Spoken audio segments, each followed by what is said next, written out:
나는 전능하신 아버지 하나님, 천지의 창조주를 믿습니다. 나는 그의 유일하신 아들, 우리 주 예수 그리스도를 믿습니다.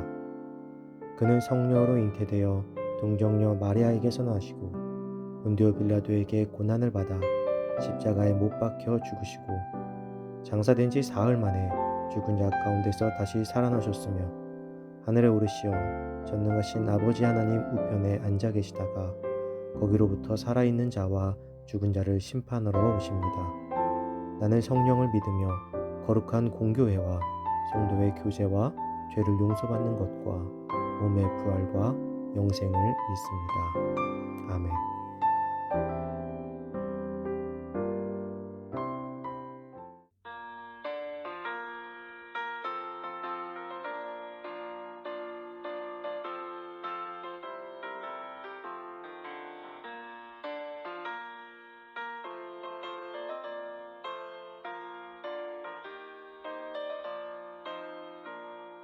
천성을 향해 가는 성도들아 앞길의 장애를 두려워하라.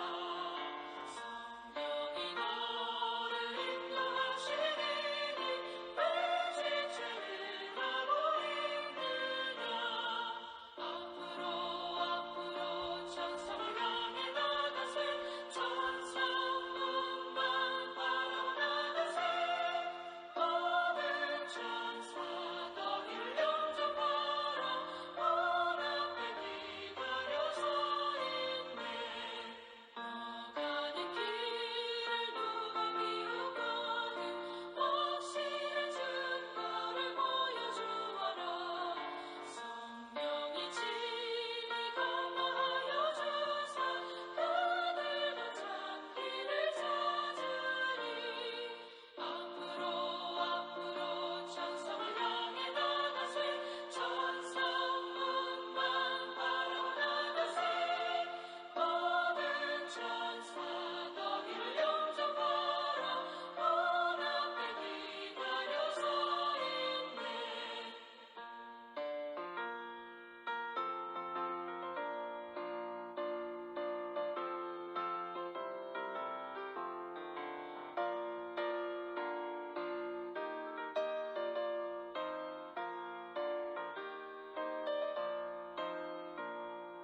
너가는 길을 모두 가기 전에 내 손에 든 검을 걷지 말아라. 소망이 흉계 모든 게 때리고 끝까지 잘 싸워 이겨라. 앞으로 천성을 향해 나가세. 천성문만 바라보 나가세. 모든 천사 너희를 영접하라. 문 앞에 기다려 서 있네.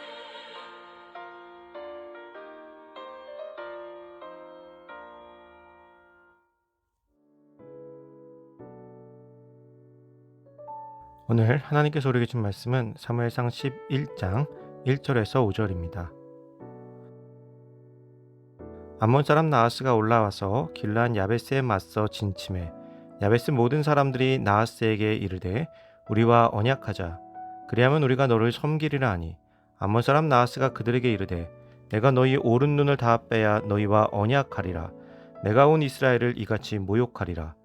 야베스 장로들이 그에게 이르되 우리에게 이랫동안 말미를 주어 우리가 이스라엘 온 지역에 전령을 보내게 하라. 만일 우리를 구원할 자가 없으면 내게 나아가리라 하니라. 이에 전령들이 사울이 사는 기브아에 이르러 이 말을 백성에게 전하매 모든 백성이 소리를 높여 울더니 마침 사울이 밭에서 소를 몰고 오다가 이르되 백성이 무슨 일로 우느냐 하니 그들이 야베스 사람의 말을 전하니라.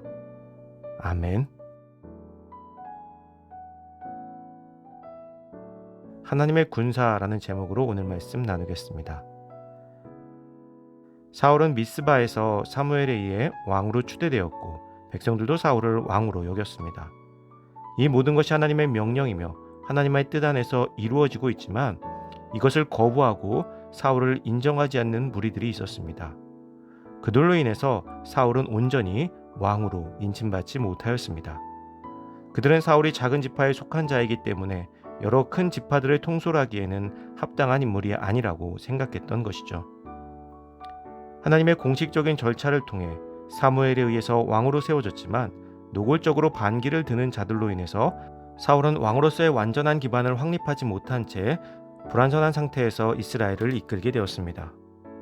이스라엘이 왕을 세워 하나의 나라가 되려고 했던 이유는 다른 나라들처럼 구심점을 만들어 나라를 지키고 강해지려는 목적이 있었습니다. 그러나 자신들의 마음에 들지 않는다는 이유로 협조하지 않는 이들로 인해서 오히려 굳건한 나라로 서기보다는 더 혼란한 시대를 맞게 된 것입니다. 왕권이 흔들리면 나라가 그 안에서 혼란스럽게 되죠. 결국 나라가 안에서부터 혼란스러우면 그것을 노리는 이들이 생기게 됩니다.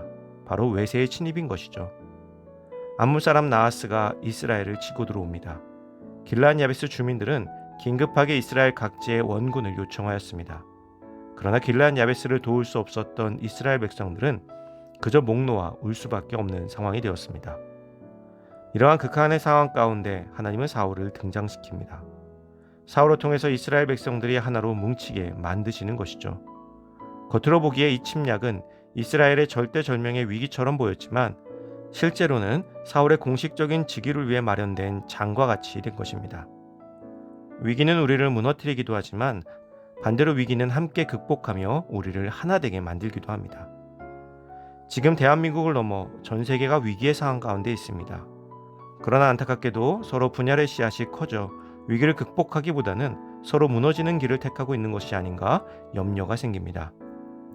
이럴 때일수록 우리 그리스도인들은 분열이 아닌 하나의 마음으로 위기를 극복하기 위해서 나라를 위해 기도할 때입니다.